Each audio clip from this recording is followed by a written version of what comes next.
Okay, recording. All right, you guys, so Tricia, I'm having her here today so she can help me remember. My head is mush at the tail end of kidding season. We are flat whooped. The beginning of the year, we're always so grateful for the first babies and it's super exciting.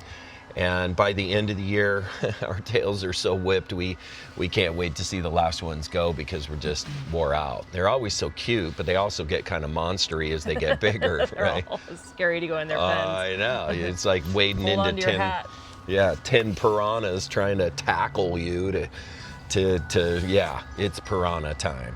So anyway, so we're grateful we made it through, and there was some interesting things that happened this season that we kind of wanted to debrief, and Tricia and I were just going over the spreadsheet and how it all lined out. And so we'll just start on the top of the list and kind of go down.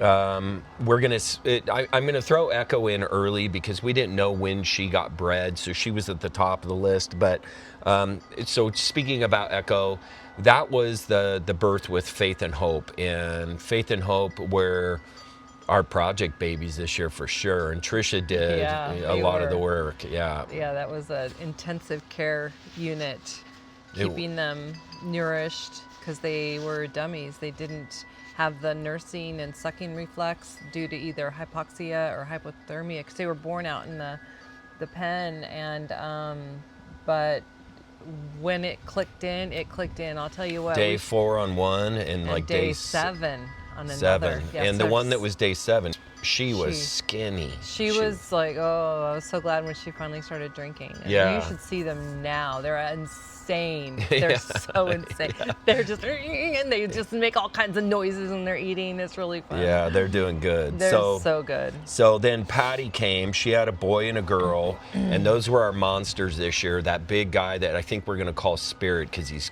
gray and he's really pretty. 13.4. 13.4? Is that what it says? Oh my God, it does. Holy mackerel. Holy smokes. Wow. That is a newborn. Just born. Holy mackerel. Look how big he is. Can't believe that. That is crazy. And then the doe with her was like 12.6, and we're going to keep her because we're really trying to size up our does, and they're beautiful. So Patty, remember, last year had quads. This year she just had twins, and they were both huge. Last year she had quads, and they were all huge.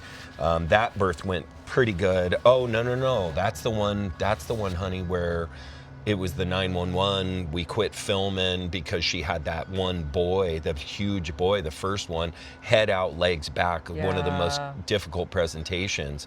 So it was you and Christina holding her down and me going in and being able to fish out. We were able to fish out the one leg and get it pulled. And then the next one came out just fine. But that was one of the most technical births of the year, probably. Huge babies. Yeah, huge, and a head out, leg forward, or legs back. By the way, too, I'm going to talk about our comparison in how many days they were early last year compared to this year, but not on every goat. So we're just going to quickly go over the goats and the most memorable ones. Dolly's had 2 girls. They were uneventful. She's an awesome mom. I think we had to give a little pull help, if I remember, but not much. Glitter did a good job. There wasn't really anything there. She had a boy and a girl. We had Pixie, who had 2 boys and 1 girl. And that was, I think if I remember right, that was a little harder, though. Those were big babies, and we were doing some pulling on them. And then Ember, she had 2 girls, and they're magnificent. They got this frosty flecking throughout their fur, and they're leggy. They're really premium does. They're built much better than their mom, so they really carried monkey through on that. And then Lola, the littlest goat we have, she charges out big boys, and she had 1 boy and 1 girl. Whisper was one of our trouble goats because she had a stillborn. I believe the stillborn was, now Whisper had quads, so she had 4 boys in there. One of them was stillborn, and it had been dead probably, a couple weeks, week, maybe 2 before. And it was one of those where it was head back and dead and small. So in the kind of the mix of it all, and an assessment that I thought the baby was dead, and I was confused because I don't know, I was just having a hard time that night. I think it was really late. Well, it was late, but that was a really hard thing to feel what was happening there, because it was just folded from the neck back across the shoulders. Yeah, and he was almost like gushy, so it was hard to tell, but you could tell. And finally, I determined the baby felt small enough, and that I thought it was dead, that I could actually pull it head back, and it did. Yeah, you pulled the leg out. And Yeah. So rather than pushing it back in, getting the head in the right position, it was small enough to come out that way, and it was the third one. So that was a tough one. That's where Tricia and I were just having a hard time with each other too, trying to support each other, and that was a complicated one. That was Whisper. And then if we go on to Sugar had 2 boys, and the second boy was the one that the next morning was born with no anus, and that was a tough one. He was still super cute, calling. He had a big belly. It was weird that way, but he was a pretty normal little goat, just kind of lethargy, and to have to cut his throat and go through all that wasn't fun. I've never had to do that with a little baby before, and that wasn't a fun one. Trinity had a boy and a girl, and I'm keeping the boy. We're calling him Champ. He's awesome. He's gorgeous. Yeah, he's a big front shoulder, elf-ear little guy. Looks like an alpine. He's beautiful. Angel, one of our first-time fresheners, she rocked it. She had 2 boys, and they're both magnificent. Gretchen had 2 girls, and she's probably the best-looking young doeling we've had through here in a while. Gretchen's beautiful. Yeah, and Gretchen's Glitter's daughter, and Sugar and Trinity are Glitter's daughters. So we're really trying to keep everything we can. That nice alpine genetics is great. Yeah, those girls of Gretchen's are going to be really nice for some herd starters. Yeah, for sure. And then Raven came in. Raven's always a good mom. She did a good job. She had a boy and a girl. And then Daisy, she had 3, and one of them was stillborn, and that was a super tough pull. Well, you know, I mean, so you weren't there. I wasn't there. Yeah. You should have seen, honey, like you know how the vulva will kind of extend out when it really is the big part pushing through when the shoulders are coming through? It was doing that with this little teeny head sticking out, and I was like, what is the deal? Why is it so bulgy? Why can't I get it to come? The baby was dead, I could tell. And I literally, as I'm pulling hard enough to where I can feel its joints separating and distending. I mean, I wasn't breaking its leg, but I was breaking the tendons trying to pull. And there was no reason why it wasn't coming. It was one of the most confusing pulls I've ever done. And what it ended up being, it was like trying to pull a water balloon through something smaller than it, and the water balloon kept pulling out here, but it was all bulged back behind the cervix. Weird. So we didn't have any KY on us because we couldn't find it in the heat of it. So I used olive oil and was putting olive oil in there because also it was a dry baby. It was dry, and so trying to get some lubrication in there, and you couldn't feel that it was big or why that it was big. I kept feeling around there thinking another baby was jammed in there, and I couldn't feel another head. I couldn't feel anything. I was like so confused. And then all of a sudden, finally, and this is one of those ones where I was like going back and forth, creating like half progress, you know? And then all of a sudden it came spilling out, and its belly was huge. I mean, I can't imagine what had to have come through that cervix. You said that it had an anus. There was nothing. Yeah, no, it had one. Yeah, it looked like it had died a while ago, because again, joints were kind of soft and stuff. Not huge, a long time ago, but this big belly, and even its scrotum was super swollen. Like it was like it was a water baby or something like that, like a water balloon. It was just full of fluid. Wow. So that one was a really hard one. Overall, kidding season went pretty amazing. I think we had a couple of stillborns and one baby we had to put down, which I think our program's really solid. I don't think I feel like we did things poorly to create that. Things that went the best was the health of the does.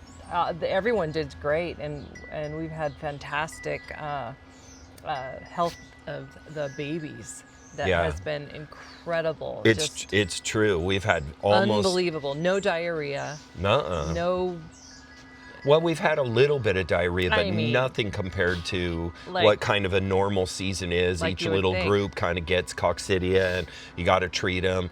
We've had almost no diarrhea. We have had 3 or 4 cases, and it's super minor, like one day, not poop all over everybody and all that stuff. Right. We haven't had 1 case of pneumonia. Nope. I don't think I gave a single antibiotic. Didn't have any polio. We didn't have any contracted tendons. No polio, no buckled over tendons. You know, we did give Bosie a couple times just proactively. We did. You know, if one looked a little bit. Oh, that's not true. That's not true because one of Echo's had loose backs. Just down in the back. Yeah, and she stood back up now, so and she looks horses good. do that. It's very common. It's less common to see horses buckled forward, but it's very common for them to be down, and then they jink pop right Yeah, up she's too, popped so. up. I gave her 2 Bosies actually. We gave her one at birth, and then I gave another one a week or so ago. So the last thing I kind of want to tell you about it, we had 1, 2, 3, 4, 5, 6 of the does had their babies on the exact same, either 2 days late or 2 days early type Same stuff. pattern.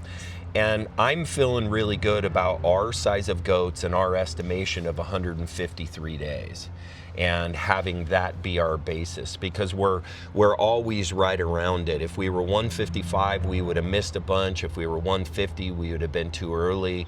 Well, how many are early? So on the mature does, nobody early. Dolly had them early, but she does every year.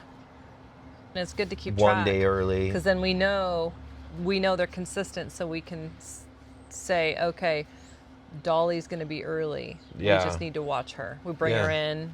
Yeah, they've done it. So that's really valuable information to gather year to year. Are they consistently early? When did they go last year? And that's where witnessing, there's some of these we can't have the information on because we didn't see the breeding, because they got bred later in the cleanup pen. But we got a lot of those, a surprising number of those. I think we bred late enough this year, which would have been October 21st, which for a lot of people is late, but we didn't have any babies that were born in super cold environments as a result of it. We had a good season with health overall. So that's kind of this year's birthing season. Is there anything else that you think is important to point out? Well, I think as far as, we really watch the health of the does for postpartum. And they're, when you're assisting does, there's going to possibly be introduction of germs into their uterine infection. Infection. And so I don't think we really encountered anything serious that way, except for maybe one that we treated. Yeah, I gave a proactive treatment to 1 or 2. Ember? I think Ember, 1 or 2. That's a good point. So our herd quality in terms of coming into their milk, not dealing with milk fever, gaining weight back, their condition's good, they're producing well, the milk is good. It's been 5 years of trying to kind of figure out a system, and we've really settled into, I think, a pretty darn good system for health of babies, health of does, management of barber pole, making sure we're there assisting births. And we keep our babies on a completely different side of the property, so we're not letting other goats intermingle with them. So I think that's really helpful too, because we clear out the area and no other goats live in it for the rest of the year. So that might have something to do with it. Yeah, keeping it really and that strict for the babies. That's a good point too. When the year we came into here and had really dry pens and really good cleanly pens where we didn't get them wet, we used stall fresh in between cleanings. We cleaned baby pens at least probably once every 5 or 6 days, somewhere in that range. And we just raised some really healthy kids as a result of it, but we kept them out of the moisture. I often tell people, because I buy goats from other breeders as well here at Ripple Ranch, that I can almost tell the quality of the operation based on the stink of the baby. A smell or stink. Some of them smell. Some because stink. when they're living in muddy, mucky, unclean environments, you can smell it on the babies. And it just takes you know, some extra diligence that way. Sometimes it's really difficult, you know, depending on what kind of situation you're in. But Sure. you know, if they're or the weather, you know, or but when they're born. Yeah. you just don't know. It doesn't always mean they're unhealthy. This year's kidding season was another one of massive learning. It was our goal to reshoot the birthing course, and I still have that. I got most of it filmed. I need to film the other perimeter things around it, and we're hoping to finally have some time to do that. This kidding season has been like all of them, where it's 13, 14 hours a day, plus trying to get the ranch ready for the spring, and it's all hands on deck, and there's just no time to breathe. So anyway, glad you watched. I hope you found that helpful. Marc and Tricia signing out here at Ripple Ranch. Take care.